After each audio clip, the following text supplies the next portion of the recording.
कि पहाड़ों से एक आवाज आई थी। ये कहानी दादी ने सुनाई थी। एक परी रहती थी बादलों में, एक लड़का गिना जाता था पागलों में। कहता था बादलों से कोई आने वाला है, जमीन पर उतरकर मेरी सांसों में समाने वाला है। उसे बिना देखे इजहार करता हूँ, कहता था मैं उसे खुद से भी ज्यादा प्यार करता हूँ। इतना सब सुनकर परी ने जमीन पर आने की ठानी।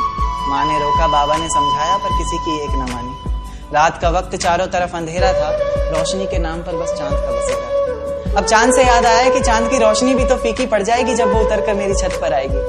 तो कहानी ने नया मोड़ लिया। परी ने प्यार की खातिर ख्वाबों से रिश्ता तोड़ लिया। कहीं मैं सपना तो नहीं देख रहा, ये मेरे सामने कौन खड़ा है? कुछ बोलता क्यों नहीं, इस तरह चुप्पी साधे क्यों मालूम खड़ा?